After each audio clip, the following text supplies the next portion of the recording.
السلام علیکم ورحمۃ اللہ وبرکاتہ۔ بسم اللہ الرحمن الرحیم۔ وما بكم من نعمة فمن اللہ ثم اذا مسكم الضر فإلیہ تجأرون۔ محترم ناظرین اکرام، آج ہم بات کرنے چلے ہیں سورج گرہن کے بارے میں۔ سورج گرہن کیوں لگتا ہے؟ اللہ رب العالمین کا ارشاد ہے وما بكم من نعمة فمن اللہ ثم اذا مسكم الضر فإلیہ تجأرون۔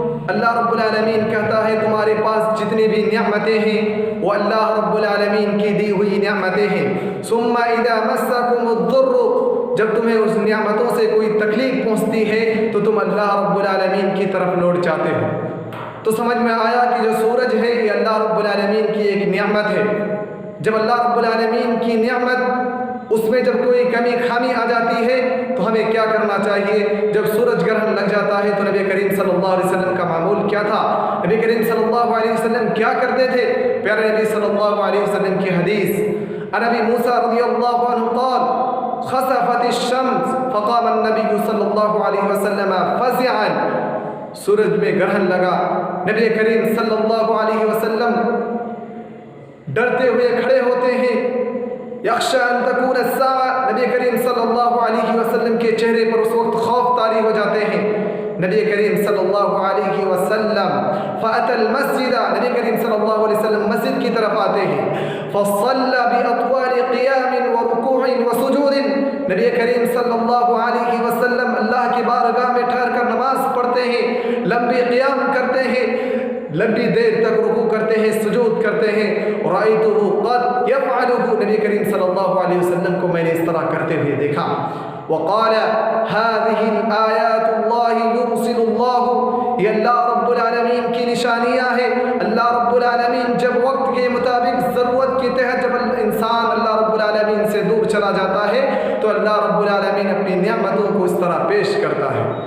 ولا تکونوا لموت احد، یہ کسی موت سے کسی کے موت سے کوئی تعلق نہیں ہے۔ ولا لحیاتہ، نہ کسی کی حیات سے۔ ولکن یخوف اللہ بہ عبادہ، اور اس کے ذریعے سے اللہ رب العالمین اپنے بندوں کو ڈراتا ہے۔ فَإِذَا رَأَيْتُمْ شَيْئًا مِّن ذَلِكَ، جب تم اس طرح دیکھ لو سورج چاند میں گرہن لگ جائے، فَزَعُوا إِلَى ذِكْرِ اللَّهِ، تم اللہ رب العالمین کی ذکر کی طرف لوٹو، اللہ رب العالمین کی ذکر کی طرف لوٹو، اللہ رب العالمین کی طرف آؤ، اللہ کے مسجد کی طرف آؤ اور عبادت کرو۔ إِلَى ذِكْرِ اللَّهِ وَدُعَائِهِ وَإِسْتِغْفَارِهِ، اللہ رب العالمین سے دعا کرو، اللہ رب العالمین سے استغفار کرو۔ تو معلوم ہوا کہ اگر سورج گرہن لگ جائے تو اس وقت ہمیں اللہ رب العالمین کی عبادت کرنی چاہیے، دعا کرنی چاہیے، ذکر کرنی چاہیے، استغفار کرنی چاہیے۔ اس بات سے ہمیں معلوم ہوا کہ ہمیں اللہ کی عبادت کرنی چاہیے۔ لوگ دنیا میں ایسے بھی ہیں جو سورج چاند کی عبادت کرتے ہیں۔ اللہ رب العالمین کہا وما بکم من نعمت فمن اللہ، یہ اللہ کی نعمت ہے جو تمہیں اللہ رب العالمین نے دیا ہے، اس کی عبادت نہیں کرنی ہے۔ اور اللہ رب العالمین اس سورج گرہن کے ذریعے سے انسانوں کو آزما لیتا ہے، جانچ لیتا ہے کہ تم اس سورج کی عبادت مت کرو، اس چاند کی عبادت مت کرو، اللہ رب العالمین کی عبادت کرو۔ نبی کریم صلی اللہ علیہ وسلم کے دور میں بھی ایک مرتبہ سورج میں گرہن لگا۔ نبی کریم صلی اللہ علیہ وسلم نماز کی طرف آئے، لوگوں کے اندر یہ بات مشہور ہوئی۔ اس دن نبی علیہ الصلوۃ والسلام کے بیٹے ابراہیم کی انتقال ہو چکی تھی۔ نبی کریم صلی اللہ علیہ وسلم کے صحابہ کرام، نبی صلی اللہ علیہ وسلم کے ساتھی کہنے لگے کہ نبی کے بیٹے کے انتقال کی وجہ سے ہوا۔